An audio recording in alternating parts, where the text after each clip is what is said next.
예, 오늘 말씀의 제목은 믿음을 찾아서입니다. 믿음을 찾아서. 마르다와 마리아는 예수님이 여기 계셨더라면 오라비가 죽지 않았을 겁니다. 라고 예수님을 원망했습니다. 이제 성경은 예수님의 마음을 이렇게 표현합니다. 예수께서 그가 우는 것과 또 함께 온 유대인들이 우는 것을 보시고 심령의 비통이 여기시고 불쌍히 여기사. 여러분, 예수님의 이 비통은 그들의 믿음 없음으로 인한 것이었을까요? 아니면 마르다와 마리아 그리고 유대인들을 사랑해서였을까요? 비통이라는 말은 슬픔이라는 말이잖아요. 그죠? 예수님의 이 슬픔이 그들의 믿음 없음에서 비롯된 슬픔이었을까요? 아니면 마리아와 마르다 그 유대인들 사랑에서 나온 슬픔이었을까요? 답은 둘 다입니다. 비통이 여기다로 해석된 헬라어 에네브리 메사토는 개역 한글에서는 통분이 여기다로 해석합니다. 통분이 여기다. 통분이 여긴다는 것은 화가 난다는 겁니다. 화가 난다. 여러분, 비통은 슬퍼하는 것이고 통분은 화내는 겁니다. 어떤 학자는 헬라어 이 에네브리 메사토는 언제나 분노, 분통, 감정적 분노를 암시한다라고 말합니다. 이게 무슨 말이냐면 이 단어가 슬픔과 함께 분노를 함께 가지고 있다는 거예요. 슬픔 안에 분노가 자리 잡고 있는 단어가 이 단어라는 겁니다. 그렇다면 예수님은 왜 슬퍼하시며 함께 분노하신 걸까요? 이재철 목사님은 이 구절을 이렇게 해석합니다. 그들이 믿음을 가지고 있으면서도 이방인처럼 행동했기 때문이다. 예수님께서 그렇게 슬퍼하시며 분노하신 그 마음, 그 안에 그들이 믿음을 가지고 있으면서도 이방인처럼 살아가는 것, 이것에 대해 슬퍼하시고 분노하셨다는 겁니다. 데살로니가전서 4장 13절 보겠습니다. 형제들아, 자는 자들에 관하여는 너희가 알지 못함을 우리가 원치 아니하노니 이는 소망 없는 다른 이와 같이 슬퍼하지 않게 하려 함이라. 여러분, 바울도 죽음을 잔다라고 표현하죠. 그리고 믿음을 가진 너희가 죽음에 대해서 소망 없는 자들처럼 이방인들처럼 슬퍼하지 않기를 바란다라고 말합니다. 예수님은 지금 그들이 슬퍼하는 것 때문에 여러분 분노하시는 게 아닌 거예요. 슬퍼해야죠. 사랑하는 사람이 죽었는데 그 슬픔에 부활에 대한 불신앙이 담겨 있는 것에 분노하시는 겁니다. 그 안에 믿음이 없는 그것에 분노하시는 거예요. 그리고 성경은 예수님께서 눈물을 흘리셨다고 기록합니다. 여러분, 이 눈물 역시 슬픔만을 담은 눈물이 아니었습니다. 죽음에 뒤얽혀 있는 타락한 세상에 대한 분노의 눈물이었습니다. 지금 예수님은 유대인들과 사랑하는 마르다와 마리아까지 죽음이 모든 것의 끝인 것처럼 슬퍼하는 그 저들의 믿음 없음과 사랑하는 사람을 떠나보내며 그 슬픔의 감정 속에 있는 그들의 마음까지 헤아려 함께 슬퍼하고 분노하고 계신 겁니다.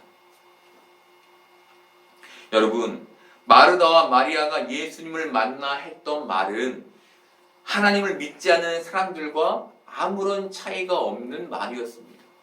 하나님을 믿지 않는 사람들은 하나님을 향해서 너희 하나님이 뭘 해줄 수 있냐, 뭘 해줬냐라고 말하잖아요. 그죠? 여러분, 혹시 우리는 이 모습이 우리의 모습은 아닌지 살펴보아야 하는 겁니다. 왜일까요? 우리의 이 모습이 우리의 삶에 아무런 지장을 주지 않더라도, 예수님께서 우리의 이 모습을 안타까워하시며 비통해하시며 통분히 여기시며 눈물을 흘리시기 때문입니다. 예수님이 나 때문에 괴로워하시는 것을 가만히 두고 보는 것은 신앙이 아니기 때문인 것이죠. 여러분, 우리가 이 자리에서 이방인과 같이 살아도, 믿음 없이 살아도 우리의 삶에는 지장이 없습니다.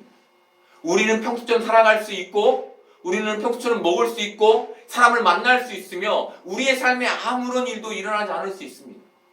그런데 그 모습을 보시는 예수님은 우리를 보시며 슬퍼하시고 통분해 하신다는 겁니다. 그걸 알면서도 가만히 있는 것은 신앙의 모습이 아닌 것이죠. 사람들은 예수님을 보며 수군거렸습니다. 그 내용이 두 가지였는데 첫 번째가 36절입니다. 이에 유대인들이 말하되 보라 그를 얼마나 사랑하셨는가. 이 당시 유대인의 장례는 일주일간 치러졌습니다. 그리고 일주일 동안 가능한 많은 사람들이 자주 무덤을 찾아가 큰 소리로 곡을 해주는 것이 이 시대의 문화였습니다. 여러분, 곡을 하는 것은 슬픔의 곡이기도 했지만 이것이 그들의 장례 문화였던 거예요. 일부의 유대인들은 이런 관점에서 예수님의 눈물을 사랑으로 이해한 겁니다. 사랑. 그리고 두 번째로 37절에 다른 일부의 사람들은 맹인의 눈을 뜨게 한 이 사람이 그 사람은 죽지 않게 할 수 없었더냐라고 비아냥을 했습니다. 비꼬았습니다. 왜 그랬을까요? 왜? 구세주라고 하면서 이 현실에서 아무런 능력도 발휘하지 못하는 그 무능력한 모습에 화가 났기 때문인 거예요.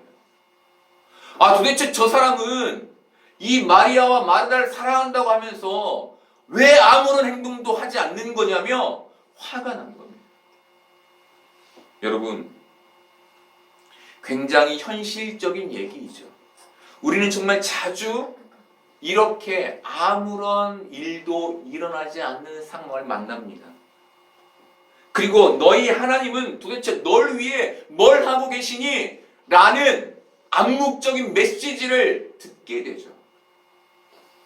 여러분, 세상은 예수님을 딱 이 두 가지 시각, 바로 현실의 도덕, 윤리, 문화로 예수님을 평가하고 바라보는 시각과 그의 힘이 발휘되지 않는 것으로 인해 무시하는 이 시각, 이 두 가지 시각으로만 예수님을 바라봅니다.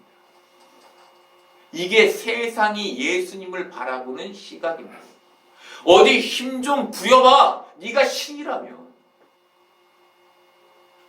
당신이 사랑하신다면 왜 나를 이렇게 그냥 내버려 두십니까? 도덕적인 관점, 힘의 관점으로 보는 것이죠. 그런데 예수님은 이 두 가지 시각이 아닌 믿음의 시각을 가지라고 우리에게 말씀해 주신 겁니다. 믿음의 시각. 그래서 제자들에게 너희로 믿게 하려 함이라 라고 말씀하셨고, 마르다가 네가 믿으면 하나님의 영광을 보리라 라고 말씀하신 겁니다. 성경은 예수님이 다시 속으로 비통히 여기셨다고 기록합니다. 예수님이 다시 비통히 여기신 이유는 그들의 생각대로 세상 세계관대로 하나님을 재단하고 속단하였기 때문이었습니다. 하나님을 아는 자들, 하나님을 믿는 자들이 세상 사람들, 이방인들과 똑같은 생각을 하고 있는 게 너무나 슬프고 화가 나셨기 때문에 다시 한번 비통히 여기신 겁니다. 여러분, 비통히 여기다라는 말이 두 번 연거푸 나왔죠? 어떤 거예요? 그들이 정말 강력한 세상적 사고를 하고 있었다는 걸 말합니다. 미안해 믿음이 있다고 하는 저들의 삶이 이방인과 정말 다르지 않은 그 모습이었음을 말해주는 겁니다. 저는 청년 시절에 기독교 세계관에 대한 책을 선배의 추천으로 읽게 되었습니다. 사실 20살 어린 나이에 기독교 세계관에 대한 것은 제 관심사가 아니었습니다. 그리고 책이 너무 두껍고 어려워서 다 읽지도 못했습니다. 그런데 20년이 흐른 지금 제가 깨닫게 되는 것은 믿음의 지경을 만들어주는 아주 중요한 가치가 기독교 세계관에 들어있다는 것이었습니다. 여러분, 많은 사람들이 기독교 세계관을 가지고 있지 않습니다. 그리고 대부분의 사람들은 세상의 세계관 안에 믿음을 갖습니다. 그래서 믿음도 세상적인 경우, 세상의 가치를 얻는 것, 이것을 믿음이라고 생각하는 경우가 대부분입니다. 여러분, 지금 예수님은 이 모습을 보시며 비통히 여기시는 겁니다. 하나님을 믿는다고 하면서 세상과 전혀 다르지 않은 저 생각과 저들의 모습이 예수님을 화나게 한 겁니다.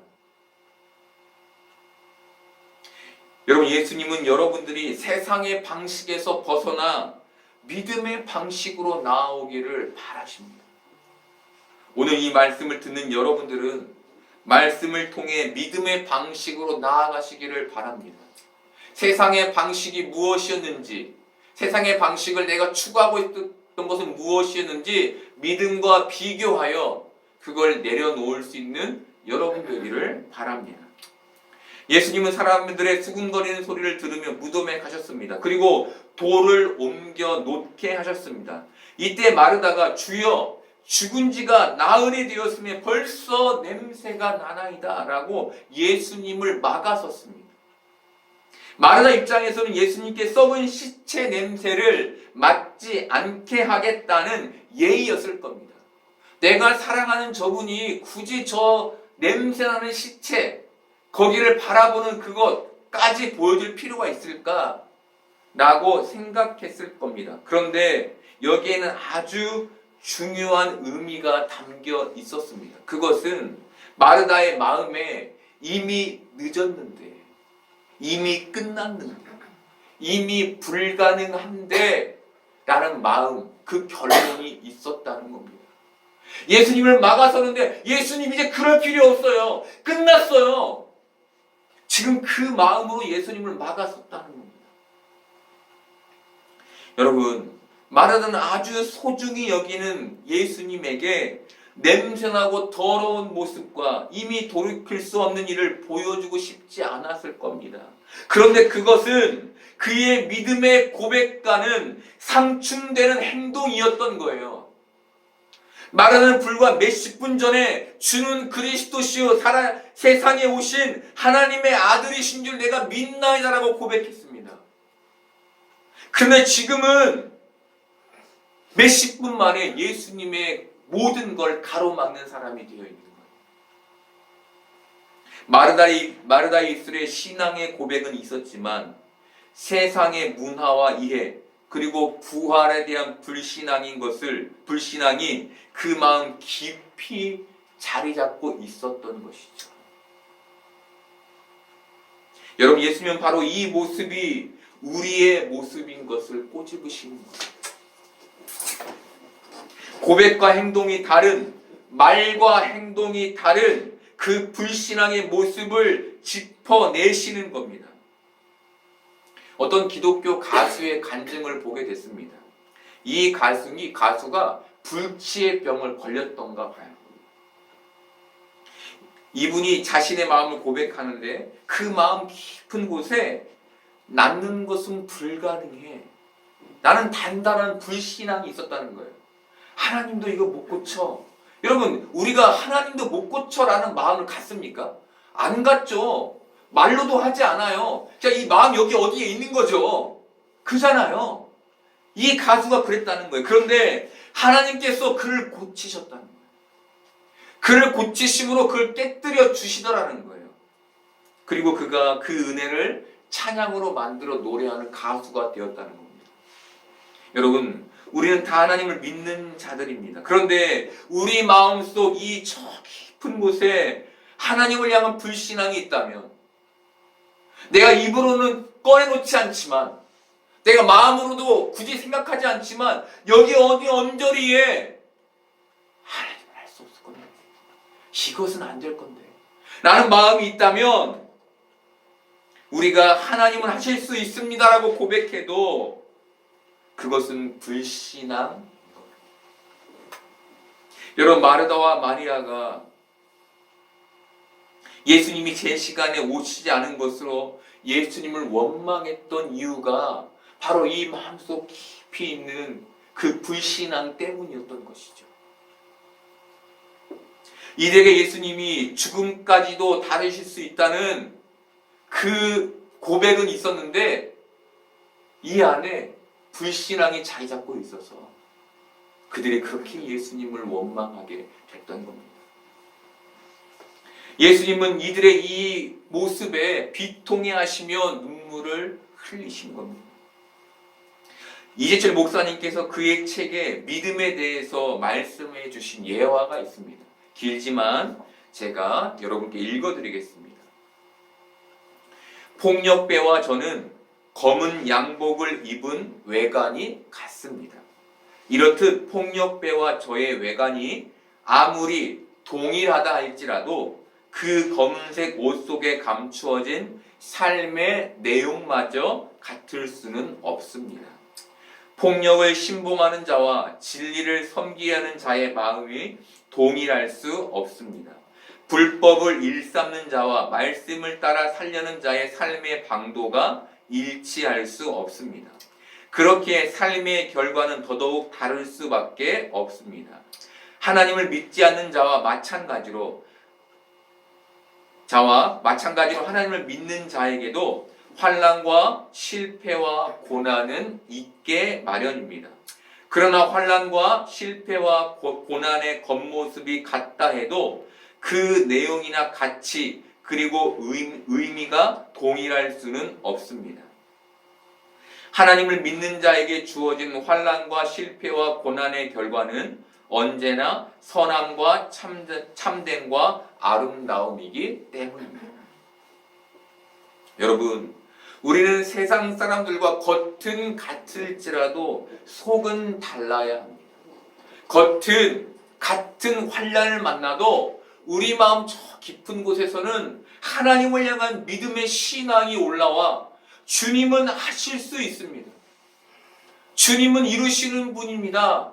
나는 믿음이 솟구쳐 오르는 것.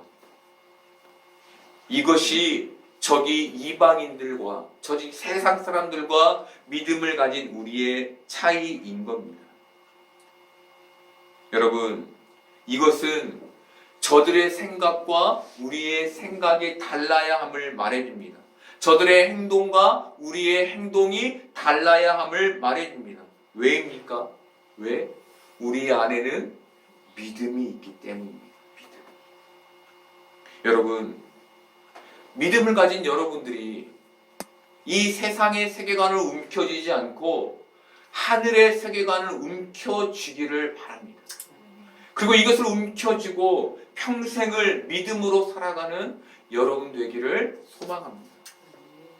예수님은 마르다의 말에 내 말이 네가 믿으면 하나님의 영광을 보리라 하지 아니하였느냐라고 말씀하셨습니다.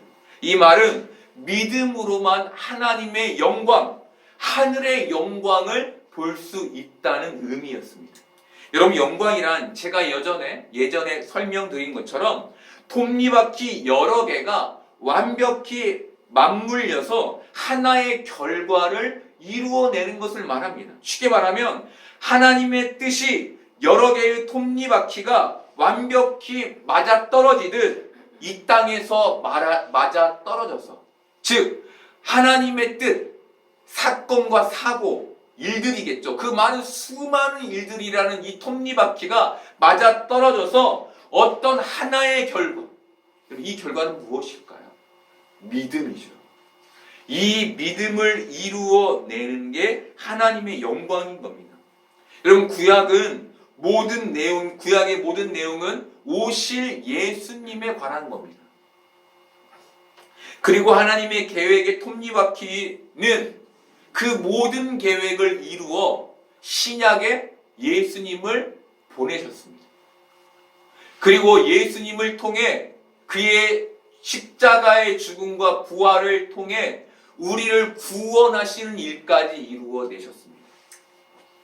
하나님의 뜻이라는 톱니바퀴, 그 모든 시간 안에 있는 사건들이 맞물려 하나님이 원하시고 목적하신 일을 이룬 것이죠.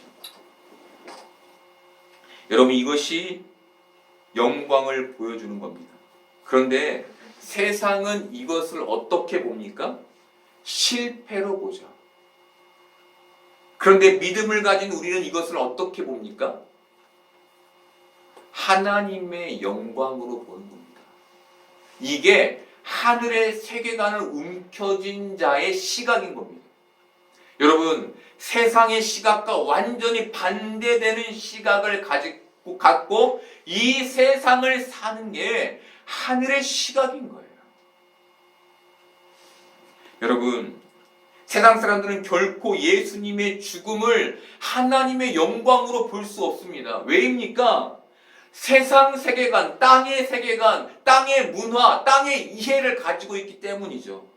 하지만 우리는 하나님의 영광으로 봅니다. 왜입니까? 믿음으로 보기 때문입니다. 믿음으로. 지금 예수님이 비통해하신 이유가 이것인 거예요. 마르다와 마리아와 유대인들에게 이게 없었던 거예요. 여러분, 예수님은 하늘을 우러러보시며 아버지여, 내 말을 들으신 것을 감사하나이다. 항상 내 말을 들으신 줄 내가 알았나이다 라고 말씀하셨습니다. 여러분, 이것은 하나님을 향한 예수님의 기도였습니다. 기도. 여러분, 예수님은 하나님께 감사의 기도를 드리셨습니다. 그리고 내 말을 들으시는 줄 내가 알았나이다 라고 말씀하셨습니다. 이것은 이 기적이 기도에 대한 하나님의 응답임을 사람들에게 알리시는 것이었습니다. 내가 내 힘으로 이걸 이루는 것이 아니라 나의 하나님이 이 일을 이루신다 라는 것을 알게 하시려는 것이죠. 여러분, 이런 관점에서 기도하지 않는 게 가장 큰 불신인 겁니다.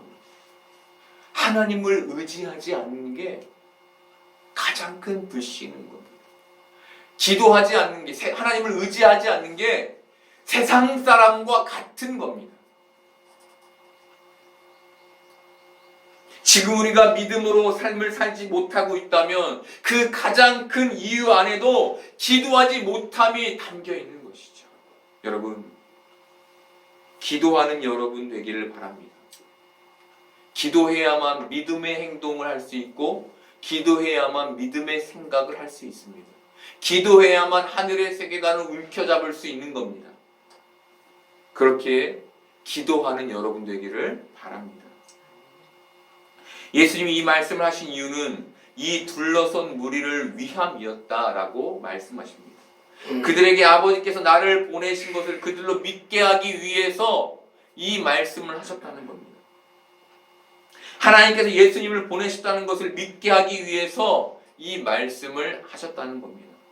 예수님 자신이 아닙니다. 하나님이 나를 보내셨다는 것이 이 기도의 요점입니다. 여러분, 우리는 기적을 일으킬 수 있는 어떤 사람을 믿는 게 아닙니다.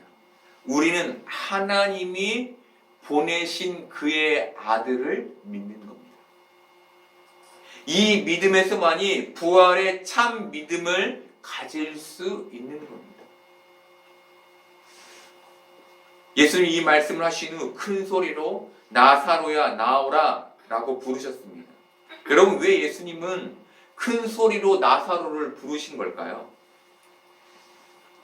평범한 소리로 나사로야 나오라, 부드럽게 말씀하셔도 되는데 왜 큰 소리로 나사로야 나오라 이렇게 말씀하신 걸까요? 마르다와 마리아 그리고 유대인들에게 죽음을 이길 권세가 자신에게 있음을 보여주시기 위함이었습니다. 살리셨네가 아니라 저분이 나사로를 살리셨어 라는 상황이 되도록 큰 소리로 부르신 겁니다. 여러분, 예수님의 이 외침은 마지막 때의 천사장의 나팔 소리를 표상합니다. 그 마지막 때의 나팔 소리를 듣고 땅속에 잠자던 자들이 깨어나게 될 것입니다. 그리고 그 모든 사람들이 내 앞으로 나오라는 예수님의 말을 듣게 될 것입니다. 여러분, 이게 믿음을 가진 우리가 듣게 될 마지막 때의 은혜인 겁니다. 성경은 죽은 나사로가 수족을 배로 동인 채 나왔다고 기록합니다. 예수님의 말씀으로 나사로가 부활한 것이죠. 여러분, 예수님이 마르다와 마리아 그리고 유대인들에게 믿음이 무엇인지를 나사로를 통해 분명하고 확실하게 보여주신 겁니다. 봐라, 슬픔이 기쁨이 되는 게 믿음이란다. 봐라, 낙심이 소망이 되는 게 믿음이란다. 이게 나를 믿는 자들이 갖게 될 은혜란다. 이것을 예수님이 나사로의 부활을 통해 그 마음 깊은 곳에 불신앙을 가지고 있는 저들의 그 불신앙을 깨뜨리기 위해 나사로를 부활시킴으로 보여주신 겁니다. 여러분, 예수님은 우리가 바로 이 믿음을 갖고 이 땅을 살기를 바라시는 겁니다. 너희는, 나의 자녀들은 결코 세상의 세계관대로 살아가는 것이 아니라 하늘의 세계관을 가지고 이 마음에 조금의 불신도 없이 나를 부활의 믿음으로 믿는 그 놀라운 은혜 속에 이 땅을 살기를 바란다 하는 마음으로 예수님이 우리에게 이 말씀을 들려주시는 겁니다. 여러분, 우리는 예수님을 통해 부활을 얻었습니다. 죽음을 이긴 놀라운 능력을 얻었습니다. 이제 이 현실에서 믿음 가운데서 우리는 이 놀라운 부활의 생명력을 누리는 자들, 더 쉽게 말씀드리면 이 안에 숨겨져 있는 이 불신앙이 깨져서 더 이상 낙심하지 않고 슬퍼하지 않으며 주님 바라보며 살아가는 그 놀라운 은혜로 살기를 주님은 바라시는 겁니다. 여러분, 다시 믿음을 찾고 땅이 아닌 하늘을 움켜쥐고 그 하늘을 빼앗기지 않는 복된 삶을 사는 여러분 되기를 소망합니다.